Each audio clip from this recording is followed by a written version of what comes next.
Let's take a look at how we can consider the world around us and how we could potentially make it a better place. Thinking about Earth Day and how we can actually start to think about the world we live in and the differences that as young learners we can have on the world around us. Now, to do this, we're going to use just some of the really simple tools on the iPad, the mobility of the iPad, and think about just using the camera to actually explore the world. In this case, I've taken some pictures here. You can see them already in my camera roll.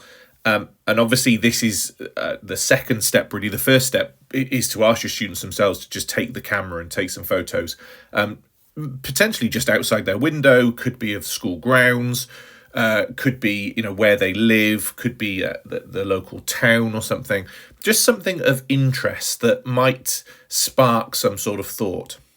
Here's a few that I've taken that have kind of prompted me to think about this as an activity. This is an area of woodland where lots of trees have been cut down. It's kind of left this kind of more barren area, and could be something that you might want to consider.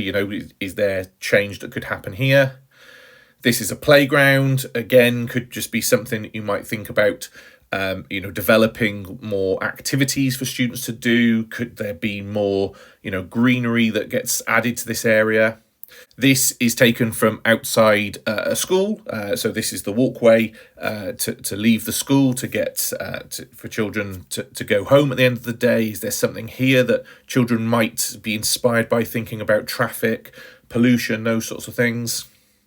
Again, another view that someone might have. This was from a trip that I was on, but again, thinking about, there's some beauty in the background, but then we've just kind of got this straight road, and what could we do about this?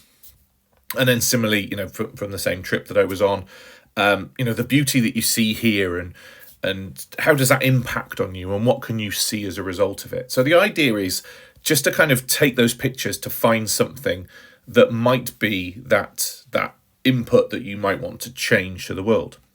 Now, let's take a look at what we can actually do with this. I'm going to tap on the Edit button up here in the top right, and I'm going to choose the Markup Tool.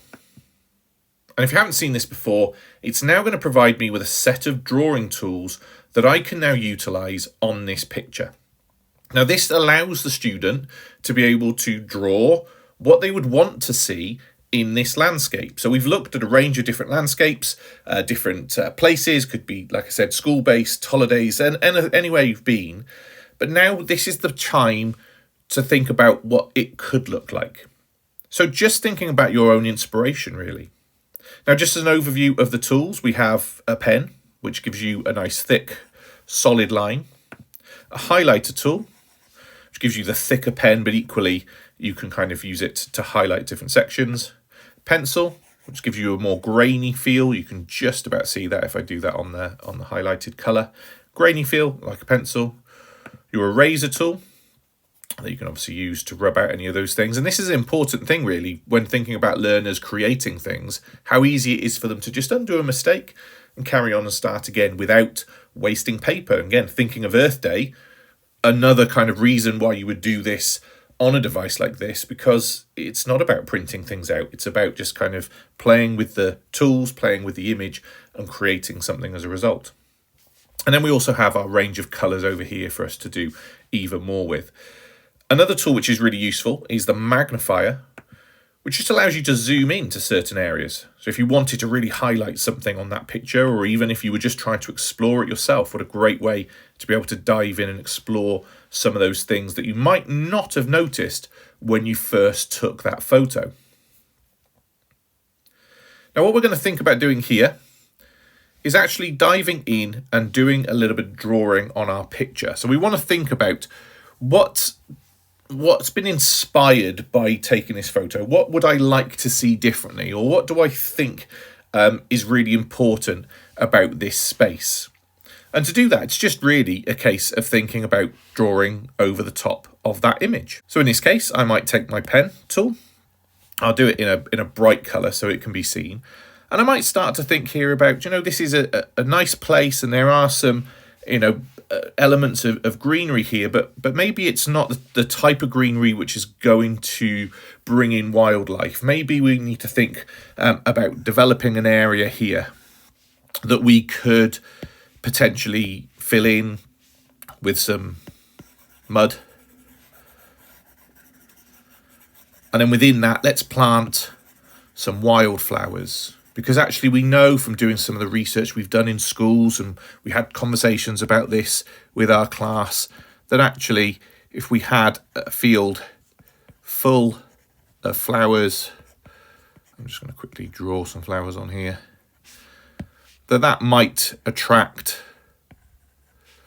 some more wildlife in the form maybe of some bumblebees, which we know is something that we're thinking about, bumblebees sort of not necessarily being as populated as we might need them to. So something in the fact that we can have just an area here doesn't take away from any of the open space. It still allows for these trees to be able to grow. But what it does is it brings an area of beauty.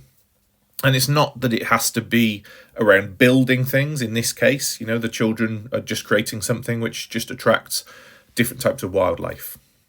So there we go. That's just a nice simple activity where the children engages with the photo that they've taken and then draws over the top to highlight different things. It could also be something in this case where it's around, wanting to develop an area for people to play in. The last example was about developing a more kind of sustainable world that can give back to areas. But this is also, we've also got to think about the areas that we use as humans and what can we develop here.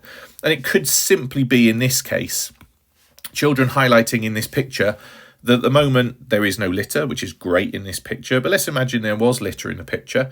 It could be something as simple as just drawing in some litter bins, because that's something which is probably missing in this picture. And so designing something additional to this that could support. There's also a lot of concrete around here. So again, children might think about, well, maybe we could have a flower bed, etc., in the same way as before. So again, thinking about how we can develop this so it looks a little bit nicer. There's also no shade. Is that something that needs to be considered? So might children think about, developing an area where there could be some shaded tarpaulins, etc., so that there's some shade for younger learners. So again, lots of different ways that you can think about using this. Could be around environmental things for Earth Day, but equally consider those things that are just about changing the world around us that we live in. This, for example, developing shade for people is another way that we can think about supporting both human life as well as the wildlife that we have around us. So there we go. Taking photos, using markup, and changing the world around us through integrating that drawing idea and then telling that story to others to hopefully change hearts and minds.